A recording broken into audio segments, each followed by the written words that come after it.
Welcome back to the final regular season game of Cascade Valley, where we are trying to go out here and win ourselves a Heisman because Tugboat Jackson Jr., don't forget the junior. This man is absolutely killing it right now. Number 2 in the Heisman list. Ben Rashad is the only guy ahead of him.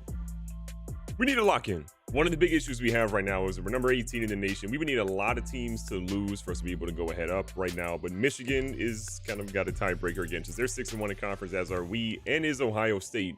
We would need Ohio State to lose. We would need a little bit of magic. We would need Michigan to lose, and we would have to win. But maybe, just maybe, we get lucky. Or maybe USC loses and we get in. But I don't know. We have to find a way to get into the conference championship. But we got to focus on winning our game and just see what happens after. CVU comes out with Lamar Hardman and Tugboat Jackson. Again, we are trying to get Tugboat out there in that Heisman race, but it's going to be tough. Right back here to Tugboat. Little run, and he gets shut down. Little third down, early test for CVU, but Harmon is trying to stay in rhythm. He's had a little bit of trouble doing that this year, and a nice little pass to Tyndall. What we've really found, though, is that if we can get Tugboat going on the ground early, get him involved through the air, this becomes a really tough team to stop offensively. Little second down here. Dump off. Again, getting Tugboat involved in that receiving game makes him lethal. Harmon, pretty solid today. He's got his tight end, but he overthrows him by about 5. That's really been the story, I think, of Lamar Harmon throughout his entire career in Cascade Valley so far. This is his senior year. We thought, him coming back would be a good thing, but really he's just struggled to just be on target and deliver good passes. On 3rd and 10, Harmon tries to throw a beauty. I mean, that was where that defensive back got a speed boost. So no points for the boys at Cascade Valley. Let's see what the Gophers got. The Golden Gophers. Yeah, this running back's going nowhere. Back to it on 2nd down. This quarterback going nowhere, and Garland is going to bring him down. Kobe Garland says, get him out of here. That bum, we got a safety. We have maybe never returned a safety punt this season. We're going to just... Hold on now. DeAndre Ryden. That was a great return. Really, a lot of what DeAndre Ryden was supposed to do this year was be that sort of special teams just star. And unfortunately, he hasn't really done much of special team star or, anything star. But, he was still a good transfer that we would absolutely take no matter what. And to be fair, we know that Tugboat's great and he's always going to be our lead back as long as he wants to be at Cascade Valley. But our issues have always been kind of the offensive line. Like, will they be able to block enough for this man?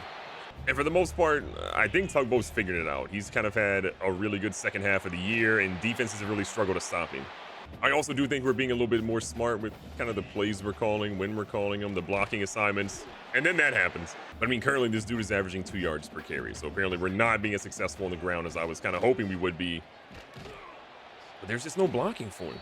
So with 2 points already on the board, the wind is not in our favor. We're going to bring in Chip Nix. See if old Chip can drill one here. He said, I ain't missing. That's how he sounds. It's not my voice. That's him. That's him. What if I told you you could play just $5, win or lose, and get $100 in bonus entries guaranteed? Well, spoiler alert, I'm about to tell you. Underdog's got a great promo right now. If you use code GGB when you sign up, they will give you $100 in bonus entries, win or lose, as long as you play just $5 on your first entry. I've been with Underdog for a very long time. This is by far the best promo, in my opinion, I've ever seen them drop. And it's really simple. If you play their pick'em game, you just pick higher or lower on 2 or more player stats, and you can win up to 5,000 times your money if you go ahead and hit. But the good news is, even if you lose, you still get $100 in bonus entry. So, I mean, you kind of can't lose in some weird way if you think about it. I'm dropping my picks all the time on my Instagram and Facebook stories. And if you ever want to know what I'm doing, just check those out before game day, because I'm usually got them up there for you. But if you use code GGB when you sign up, play just $5 on your first entry, it's $100 in bonus entries coming your way. You can't beat that right now. Now, Minnesota's battling a little bit and not really able to score. Not really able to do much of getting first down, so we get the ball right back, and you already know who's getting it. Tugboat Jackson. Right back to the run. Tugboat. That's on us. We got to take a better lean. 3rd down, 2 yards to go. Hit him with an RPO. He's been pretty good with those this year, but the offense is looking sluggish. Tugboat, even at 12 carries, is still under 25 yards. Like, this is just not good.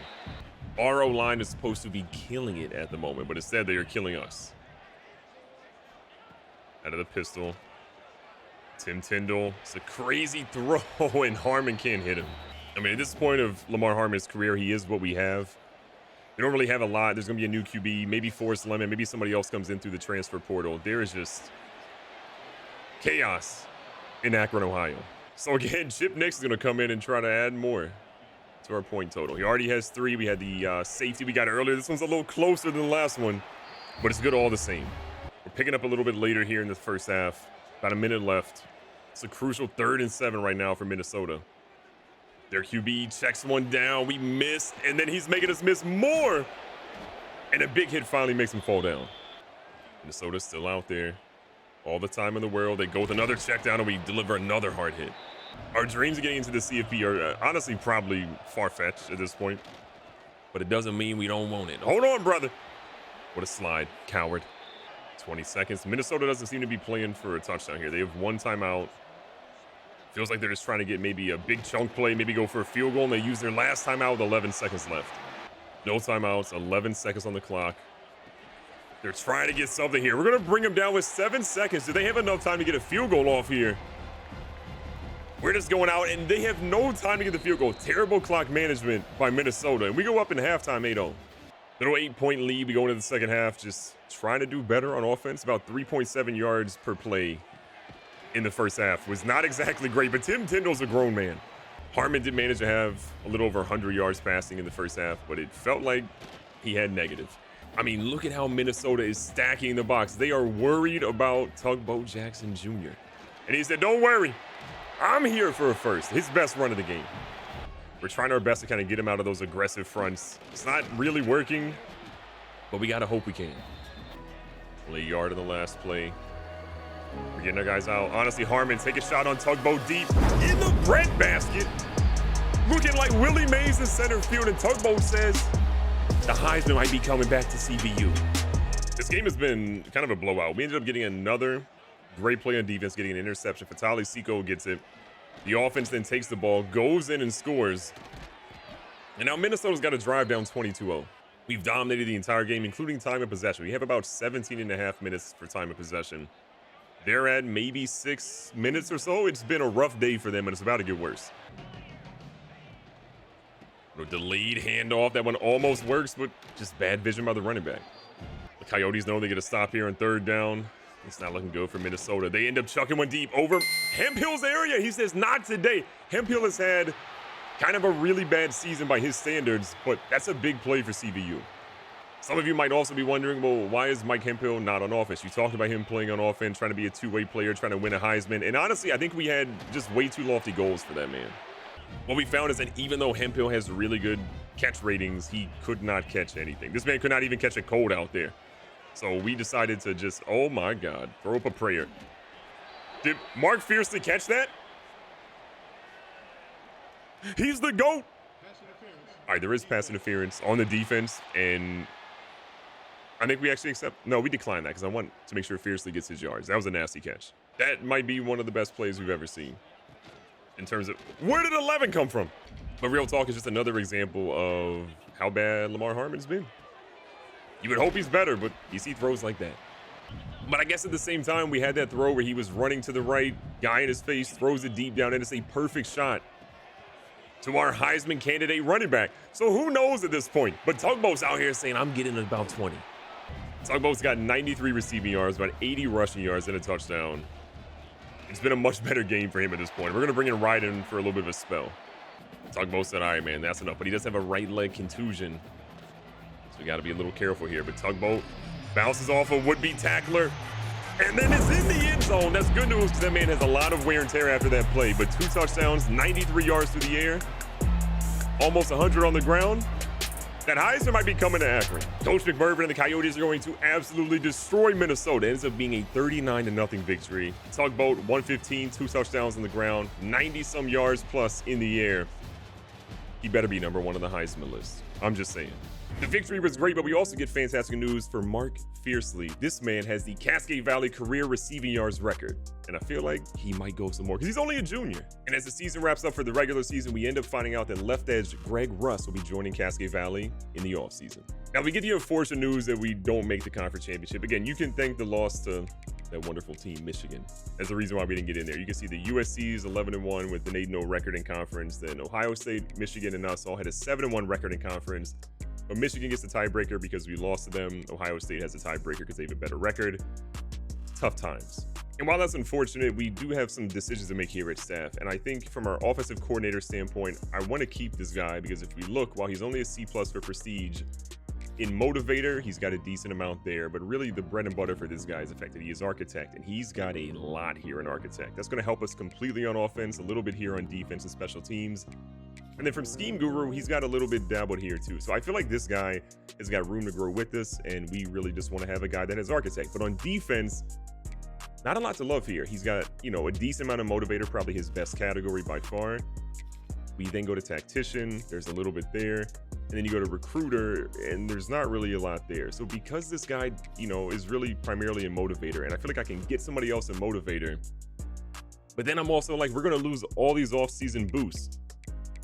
So maybe we rock with this guy one more season, because the more I look at it, every single position would get an off-season boost with this guy if he stays there. If we get 5 players drafted, he unlocks Master Motivator. I'm annoyed at our DC, but you know what? We're going to grow together. We're going to keep him there. I changed my mind. And as we advance the week past conference championships, Duke Gatto, a 3-star right edge, is going to be coming to CVU. And we've got a lot of other guys we're trying to lock in, but we haven't heard from them yet. We do have some guys at risk for transferring. And oh my God, we were 1 spot away from getting in the CFP. It looks like we finished 13th in the nation. We were 1 away.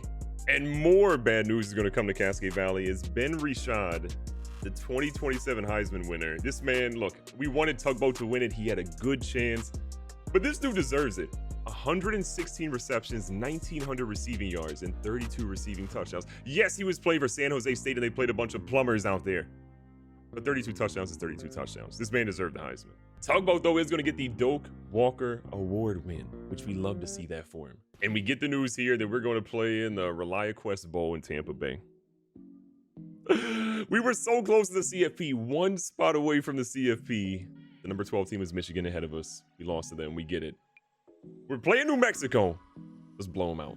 While we're getting excited to play in the bowl game, we also want to take a look at early National Signing Day, just to kind of get a sense of like what these overall recruits and their impact rating is going to be. And oh my God, George North, the number 1 player we got this season, elite dev traded tight end. We lose Tim Tyndall. We now get George North, 87 speed, 89 excel at tight end, 3 mental abilities, and an elite dev trait is incredible.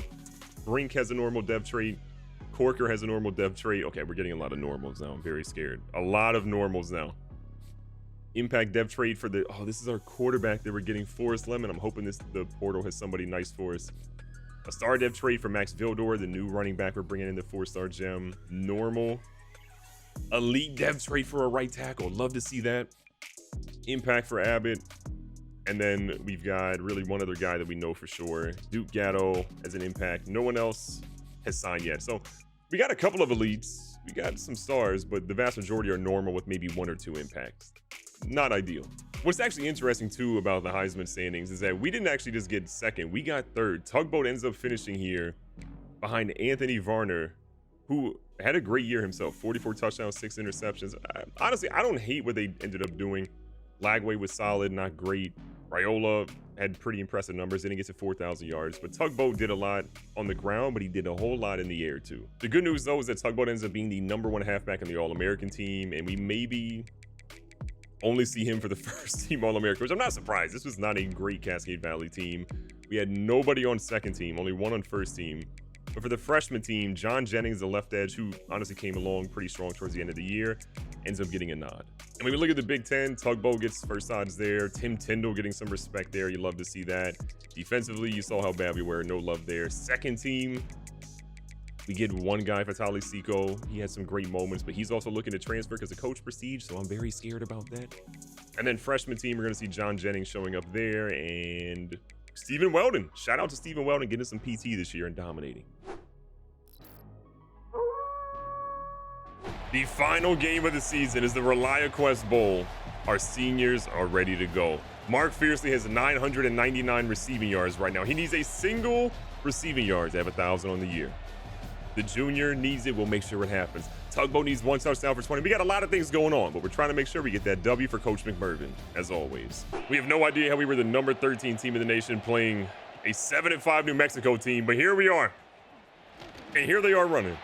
We don't want to look past our team that we're obviously playing here, but we want to make sure we walk out here with a massive multi-digit W. Big sack. your mother's favorite play. That brings up a crucial 3rd and 14. Not a lot of time here for New Mexico, and that ball is going to be hit by Mario Ortiz, I think. DeAndre Ryden waiting for this ball to come back his way. Deep in his own territory. This man knows he's playing in an NFL stadium, and the scouts aren't impressed by that at all. Harmon wants to look really good as he tries to go to the NFL after this. We don't know if he'll really get drafted. This guy is probably more of an undrafted free agent than anything, but that kind of screams it. To be fair, we waited pretty long to throw that ball, but we still like to dunk on Lamar Harmon whenever we can. Tugboat, though, that's our guy. Great little run. Makes it 3rd and short. 3rd down, 3 yards to go. We find Tim Tyndall, also a senior, making big plays, man. What a great tight end he's been for Cascade Valley. New Mexico is one of those teams that just doesn't match up with our team. They're like a 15-point underdog favorite. I realized I said underdog favorite. I meant to say underdog opponent, but words are hard. Harmon out here. Underneath, we got Tyndall, and a big man should have moved like that. Nice run, Tugboat. Way to run over the opponent as the finish. Damian Green, one of our offensive linemen, actually got hurt on that play. We'll see, obviously, how long that lasts, but for now, I think we'll be okay. Take the easy one. Find Tally, and Tally, great move down to the 10. I think one of the hardest things for our team has been that we jumped into the Big Ten after only one season in the SBC. And the quality of opponent there is a lot different than the quality opponent we saw where we were prior in the MAC. But still, we're doing what we can, which is trying to win games. New Mexico did not do a lot on their first drive, but man, they are pushing that ball down the field, brother. And how is that RPO successful? Seco needs about 8 tackles today to put him at 100 on the year. We'll see if it happens, though. They go with the halfback screen. They caught on the perfect play because we had a blitz out up, but what a hit by Cam Rose. I think when it's all said and done, Cam Rose is by far the hardest hitter we've ever had at Cascade Valley. Across all the iterations of the game, NCAA football 14, CFB 25, nobody hits harder than Cam Rose. First quarter kind of winding down. We're getting Tugboat involved a little bit. He's feeling a little froggy here. Nice juke, breaking some ankles, and he's got it to the 50. While this hasn't been maybe the season I thought he was going to have from like a number standpoint, it does feel like one of the more complete ones that he's had.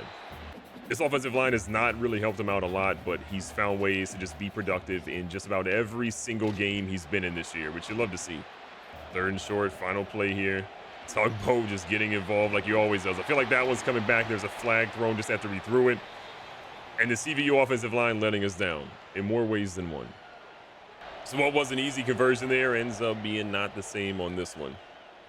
A beautiful pass, though, and Tally. He's had great hands all year. We've really just been struggling, I think, with trying to figure out our wide receiver core. Amir Shakur leaving us was heartbreaking, but facing his team and beating them this year was lovely. Little 2nd and 10, Harmon with the kick throw out. Nice move by the O-line to get out there to throw the blocks. Dylan Talley already at 4 grabs, over 50 yards. He's been a really nice complimentary piece to this offense. Little dump off here to Alexander Flames, who has it first. Fiercely, though, still hasn't really had his name called, but we see a little bit of press coverage out on the outside. We're going to float it up when we see Fiercely. We're a simple man. We throw it up, but he can't grab it. Tugboat's going to slide in motion here. Harmon, a lot of time. Throws one way up, and just terrible pass by Harmon. 3rd and 10, Lamar Harmon. Count of the day, so we're done with him. Mark Fiercely, way to go back and get that ball. Terrible play by the DB, and Fiercely over 1,000 yards yet again. He's our Mike Evans. New Mexico does come back with a field goal, and with us having the ball here, we're just trying to get points on the board before halftime. About 5 minutes left, and Tim Tyndall says, we don't need 5 minutes when I'm running like this. Down to the 20. Trying to keep the momentum here. Tugboat, a solid run for about 5. 8 attempts, 38 yards so far for Jackson. It's been a much better blocking game for him today, and, well, except for that play. 3rd downs have been a plenty for us. When they're doing that, we give it to Dylan Talley, who's had a great game so far today. Dylan Talley is one of those names that we cannot wait to see light up the boards next year. We don't know. We had a lot of guys coming in at receiver, but Dylan Talley should still be at the top of that board. 3rd quarter's arrived. We've got a touchdown to add on to it. New Mexico got their first touchdown of the game, and they throw a lame duck up, and that one's batted away by Nichols. Nichols really has been probably one of the best transfers we've had in CVU history. That's a guy that has just been a lockdown guy, even when Hemphill has struggled, and he's been great. And so when you add the addition of Hemphill on one side, Nichols on the other, and then Stephen Weldon, after being redshirted last year, being great playing at a new position this year too. What was that, boys? Okay, we just spoke of the devil. Nichols says, I heard you talking about me, and I'm making some plays. The speed boost after that spin, put him on offense. A good chance to put it away. New Mexico kind of spiraling at this point. Tugboat fighting for his bread. Right back to the run because it's been so good for us today, and Tugboat steamrolls for 2. Harmon's got to make some decisions here. Harmon checks it over here to Alexander Flames. Don't see his name called a lot. But the backup tight end with a big touchdown to hopefully put this one away. This one had some close moments, but we walk out with a pretty sizable victory. 45-20. We felt like we should have been in the CFP, and who knows what would have happened there, but we would have loved an opportunity to just see what magic we could create out there. In what was Lamar Harmon's final game, it was probably the best game of his career. 346 through the air, 6 touchdowns total, 63% completion rate. Only took 1 sack. He was great. Tugboat was also great, but no touchdowns for him in that game. But he's got plenty more games to play for us. 103 on the ground, broken tackle, some yards after contact. On the receiving side, Dylan Talley really stepped up, proving that he could be a top guy for us next year. 7 for 98 for him, 2 touchdowns. Fiercely touched the ball twice, scored twice. We get Neighbors in the game as well. Dakota James doesn't get a touchdown, but gets 3 grabs for 17. And Alexander Flames, the junior, gets 2 for 13 with a tutty. Solid all day around. Defensively, Mike Hemphill is going to lead us in tackles. 7, finally playing like his true self. We kind of pull him off offense, and all of a sudden, he's shining on defense. From a sack perspective, we only got to the quarterback once. Deshaun Weeks gets 1, and interceptions, we had 2. We had Tyron Nichols, and we also get Ashton McShane. Both those guys getting involved pretty early. We find out that our national champions end up being USC versus LSU, and USC is going to win in a crazy shootout, 45-42, one of the highest scoring national championships we've had in a very long time. With the regular season done and a lot of the good stuff out of the way, now is the potentially bad stuff. Players leaving, our first time looking at it. Okay, there's some interesting ones here. Andrew Alexander and Cam Ali both looking to transfer is a tough one. Cam Ali was a great player for us this year. 24 tackles, 15 assists, 6 sacks in only 10 games. Like, he was really good. Upshaw, Moffitt, some of these guys are not as big on actually if they stay, but Andrew Alexander is the big one. Can we get him to come back? He's decided to stay. That's a big one for us. He's a redshirt freshman. We need him. We need him. Alexander's here. Does Cam Ali want to stay? This is a very low chance he's not coming back. Okay. The rest of the guys I'm kind of so-so on. I mean, Dakota Mills will try to persuade. He decided to stay. I mean, that's nice. This guy's a middle linebacker with a star dev trait, medium chance. I would really like for him to come back. He's not coming back. And they've got normal dev trait and normal dev trait. I mean, I think just for... Yeah, I actually don't care. This guy, I'm okay with him leaving. This running back, we've got way better guys. He's a little bit slower. Doesn't have a good dev trait. I think we are good where we are. We're going to get, again, Dakota Mills is going to come back. We're going to have Andrew Alexander back. And then the other guys can leave at this point. We're fine. Now that we know who's coming and who's staying at Cascade Valley, we've got draft results. We're going to see if anybody gets drafted. Nobody got drafted. I'm crying. Now we are jumping into the transfer portal, and things are going pretty well so far. Kirk Grubb, who's the guy that we were scouting from high school, has landed. But things are getting pretty spicy. We're going to go down and look at our board so far. Man, there's so many. Okay, Mustafa Beaver, who we were going to call Musty Beaver, is unfortunately not going to be coming to Cascade Valley. He wants to go to Liberty. Have fun with the Falwell family. We feel pretty good about getting Jesse Roos, and then Sam Houston State took him off our board because we didn't have enough points to get him there. And Steve Jewell, another guy that was coming from Oregon, is looking to go to Utah. Okay, but our biggest dilemma is that we have 3 quarterbacks we're basically trying to go after. Iosefa Vidito, I believe at a USC.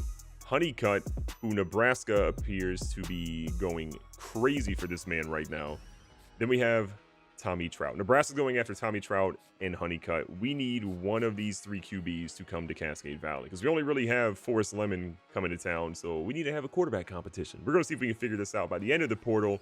You'll find out in a second. We finished the transfer portal. This is the moment of truth right here. We lost out on 2 of the 3 quarterbacks we were trying to get, and we have one in Iosefa Vidito that could be coming to Cascade Valley.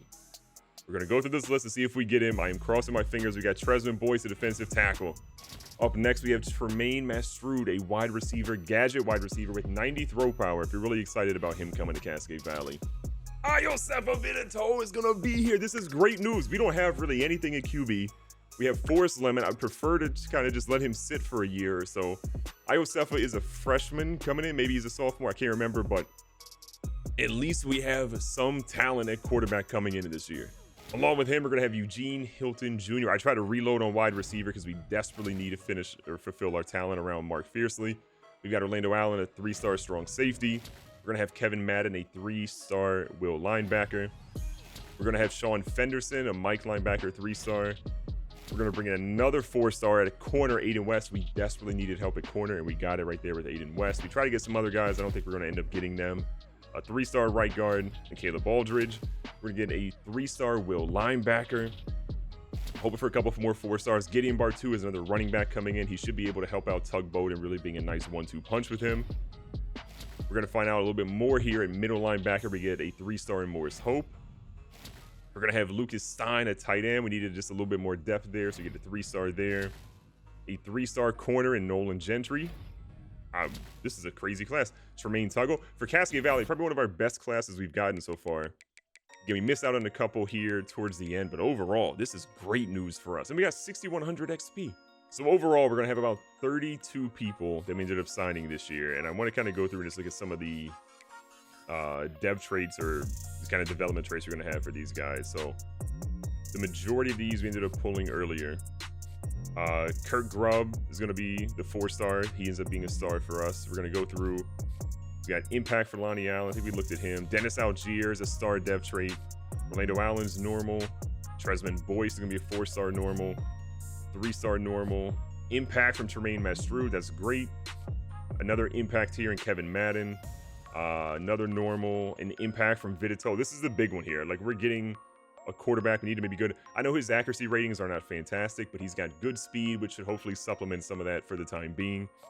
We've got impact for Aiden West. Bartu is going to have an elite dev trait. This is absolutely massive for us. Getting an elite dev trait running back to also be there next to another elite dev trait running back. Both these guys being juniors, we are going to be great at running back this year. Impact dev for Eugene Hilton Jr. We get impact for Lucas Stein. Elite for Sean Fenderson, a Mike linebacker transfer coming in. He's going to be a sophomore. We get a normal for Hope, another normal, an impact for our last guy. Multiple elite devs, a couple of star devs, a lot of impact devs, and a whole lot of normal devs. This is a good class. But where do we ultimately rank against everybody else? We're number 15. I think this is our best recruiting class we've had. Top 15, 12 4-stars, 23 stars. Just barely finishing behind teams like Florida State, Miami, Texas. We beat out Oregon, Tennessee, and Washington, and LSU. Cascade Valley's on the rise. Now, we do have to jump into position changes. Forrest Lemon being pretty amazing. A 78 overall, 3-star player. He's definitely going to be a QB for us. He can't really play much of anything else despite being an athlete. So a QB is what Forrest Lemon is ultimately going to be. And when you kind of compare him to the other QBs right now, we have Duggar returning. We have Huntley coming back, who doesn't have a lot of like room to really grow from throw power. 86 throw power, or he's 89 throw power now. We've got Vidito, who's going to be our fastest quarterback, but his accuracy needs a lot of work, but he could get much better there this offseason. We'll kind of see what happens. But Forrest Lemon, like, he's not much further back from Vidito. And while he's slower, I mean, you kind of look at the stats here, 90 to 91 throw power, 87 short accuracy for him to 74 for Vidito, 86 for Lemon, 79 for Vidito for medium accuracy, 83 deep to 72. Forrest Lemon could still be the starter. We'll see what his, skill caps ultimately are, but Forrest Lemon could be that guy. Next up, we have John Corker, a contested specialist. We would imagine he's going to be playing a wide receiver or tight end. And honestly, I mean, we can look at our tight end depth right here. I feel like this dude actually could be a tight end for us. Let's see what we got. We have Flames, we have Fox, we have North, who is a elite dev trait guy that I imagine is probably going to be our main starter this year. And then you kind of go to wide receiver. We definitely need some help at wide receiver, I'd say. This is a tough one. I feel like, man, I mean, Flames is going to be solid. North at least is our backup, potentially our starter here, because he's the future for sure. Maybe he's getting a little bit of red shirt. I feel like the move for Corker, just kind of comparing like what he has here, like does he have any blocking really at all? We can't really see that. Impact blocking is not super high. Stamina, toughness, injury are all pretty good. He's only 6'1", 201. A little slower. I feel like we end up putting him at wide receiver. He won't play this year, but he will get time at some point. Greg Russ, a power rusher. Let's see what his best position ends up being, right edge or left edge. I think we're going to go ahead and put him at left edge. On this one, we feel pretty good about him. And then our last one is Kola Matangi, whose name we're probably butchering here. An agile guy. He's already got quick drops, and he's going to be... I mean, they say he's a defensive tackle. I feel like he's going to be a guard at this point. Did he not just have... He has quick drop as a physical trait, O-line rally and team player. I don't want him to lose that. So we're going to go ahead and move this guy. I mean, they're saying left guard or right guard. We're going to go ahead and put him at left guard for right now because we need a little bit more there. And I'm going to be honest, I'm looking at John Corker. Like, we've got Mastrud, we've got Neighbors, who I think is going to step up this year. We've got a lot of guys that can probably get a little bit better. Corker's a little bit slower. I want to have a little bit more speed at wide receiver. I think we're going to end up putting him to tight end. I've changed my mind. John Corker, a 6'1", 201 tight end. Not what people would say is an NFL guy, but he would be our third best tight end right now. We got to give him that shot. We're heading into the training week, and this might be one of the first times we've actually gotten this to pop up for Cascade Valley. Dev trade upgrade for Michael Roderick Jr. He had a great year last year. Love to see that. Anybody else?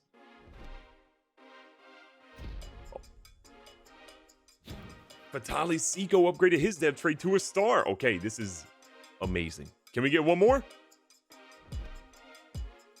No, we cannot. And one of my favorite times of the year is the training results screen. So we got a couple of guys obviously upgraded their dev trades, but Mike Hemphill is now a 94 overall. Bar2, who is the running back we had in the offseason, is now a 94 overall with +5 speed and acceleration, meaning he is 98 speed, 99 acceleration. Tugboat now has 99 speed and 99 acceleration. Yeah, Tugboat is definitely still the starter, but Bar2 will absolutely get some carries this year. I mean, at least we won't have a fall off from one running back to the other. Our QB situation is the one we're trying to keep the biggest eye on. Duggar goes up 4 overall. Could be the starter, maybe isn't. We'll figure out kind of how that goes. Vidito goes up 4 overall as well. His speed is already great, but kind of stays the same. We're looking at his throw power up 1, short accuracy, medium accuracy, and deep all went up a little bit. Throwing the run is pretty good. I just don't know if he beats out Forrest Lemon. Like, Forrest Lemon still could be that guy. Rico Huntley, you know, gets an upgrade here for extender, but like normal dev trade, impact dev trade, I think Mendez is kind of on the roster. We've got a lot of quality QBs, but none that I necessarily love at this point. Halfback again, you saw Ryden is still on the roster. He probably ends up getting cut. We have a couple of guys behind him as well. That came in. Mevis, we moved from running back to fullback. He's a contact seeker. I feel like it would have been a good spot for him. It ends up being he puts on 2 pounds. He's up to a 71 now. And wide receiver fiercely goes up 5. This is major. 91 catch in traffic, 95 catch for this man. Hilton's up to an 85. Tally's at a 77. Neighbors goes up 8 points overall to be a 77. He is still slow as molasses, but his awareness is higher, catch is higher, change of direction. He got a lot of good boosts there. His route running is significantly improved. David Neighbors could be a really fun player, and he gained 6 pounds this offseason. We have a lot of talented guys that came in. Jaden Brink was up 7 overall. That might save his roster spot because we were thinking about cutting that man as well. At tight end, Alexander Flames doesn't really go up much. Does get a little bit faster here. Kylan Fox goes up 3 overall as well. Maybe saving his roster spot as well. I mean, 6'4", 234, you can't really teach that. At left tackle, Trevor Droge is going to go up. He also gets an increase to quick step and quick drop. At left guard, we're up to an 80 overall for Bober. This is a big step for him, so I'm kind of liking the offensive line is looking much improved. Ospin and Colombo both go up considerably for our center spots. At right guard, massive moves. Everybody's up at least +5, 7 for Tuggle here. So we've got 4 sophomores that are all killing it at this point. Right tackle, we only had 1 returning. We got like 4 or 5 freshmen there this year. Green doesn't go up at all. I'm not surprised. He's probably cut. Left edge, Vogel. Not really seeing much movement here from our guys returning from left edge. But again, we got a nice freshman that should be starting there. Right edge, we got Hargrave going up a little bit. But again, a freshman starting over him is more than likely what's happening. At defensive tackle, Royer goes up 6. Now the top defensive tackle we have. Ortiz typically had been that guy. A decent offseason for him. But he does get platinum inside disruptor and then silver outside disruptor. So Ortiz might still have the starting spot despite being a slight overall. lower. At Sam, we're going to see +6 for Noah Cole. That's big for him. He ends up going over Luna. Luna is a little bit faster. Again, we'll compare and contrast a lot of these ratings later. And Mike linebacker, this is a big one. Fatali Seago gets the star dev trait, goes up 5 overall. Speed and acceleration go up a big offseason for him. Morris Hope is very fast, goes up to a 78 overall to +2. Greenwood goes up +1, probably a candidate to get cut. At the will spot, oh my God, Sean Fenderson, an elite depth trait guy. He actually had been a Mike linebacker, I think. We moved him over to the will linebacker spot, and he goes up +10. This is the best decision we made right here. This guy's going to be a day one starter. Should be absolutely fantastic for us. Terrell is not bad behind him, as is Gates. Just kind of a candidate to get cut. But Fenderson should be a dog. Corner is probably my biggest worry, but we now have 3 guys over 80 overall. Andrew Alexander was trying to transfer. We persuaded him to come back. He gets Jammer now at bronze. We got Aiden West, who came into the transfer portal. He's going to be a junior. He's got some good things for him, +4 overall as well. But Hemphill, again, going up +6, the highest of any corner, is a massive, massive move for us. His senior year, we need him to ball out. We need him to be the guy that shows out. He is the best in the nation, and he put in the work in the offseason. Lieber goes up +3, which is going to help us out. We see Gentry and some other guys kind of do some ancillary things here, but I feel really good about where our corners are going to be going into this season. At free safety, Cameron Rose, one of the best players in the team, +3 overall for him. The hardest hitting guy on the team. Good to see him back for his senior year. Roderick goes up +2. Again, he got that impact depth trait going from normal to there. He's kind of on the rise as well. Stephen Weldon moved from free safety to strong safety, and he had a really good offseason as well. +4 overall for him. Schuler also upgrades, but a star dev trait for Weldon. He gets faster now playing at this strong safety spot.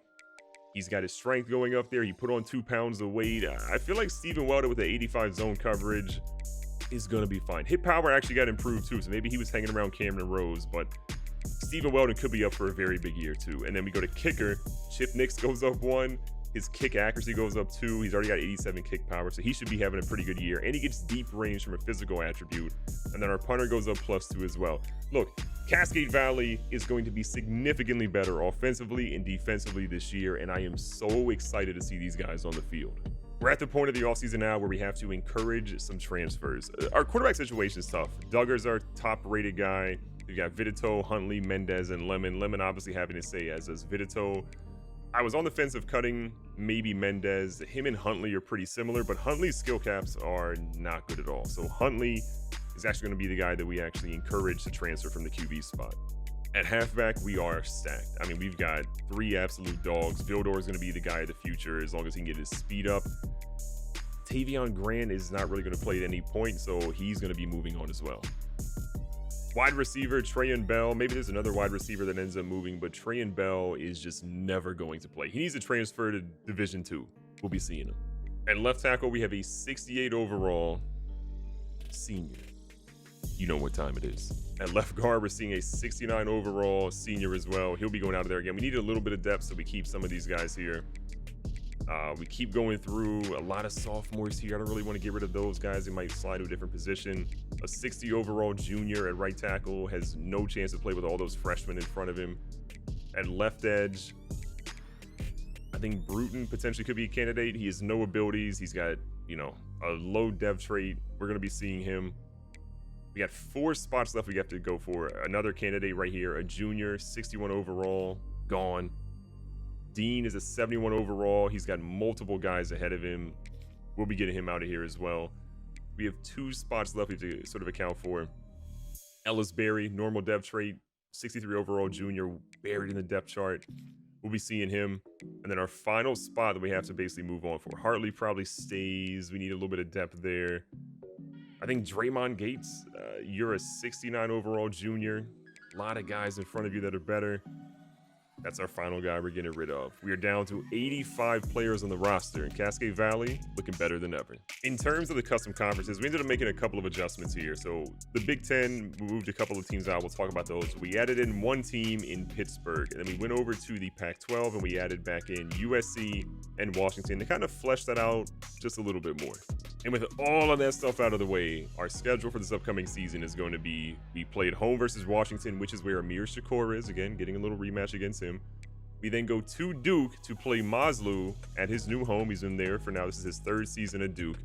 Then we come home to play LSU, which is going to be scary. Then we go home again for Penn State, at Indiana, home versus Illinois, at Pittsburgh, again, new to the Big Ten, home versus Ohio State, at Michigan, a bye, we go to Army, or we go home to RV, to Iowa, come back home versus Minnesota. This is going to be a gauntlet of a schedule. And one of our biggest dilemmas going into this year is not our running back situation, because that is going to be Tugboat Jackson being #1 with Bartu being behind him. And then Vildor would be a redshirt. But it's trying to figure out what our QB spot is. I think Duggar is definitely going to be 3. I know what I have in him. We can go back to him if we need to. Forrest Lemon, I think, has a really good shot to be the #1 guy. But Vidito, just something about him, I want to see what he ultimately has. The one thing I do want to see, though, is Forrest Lemon's skill tree. Oh, no. His accuracy cannot get any better.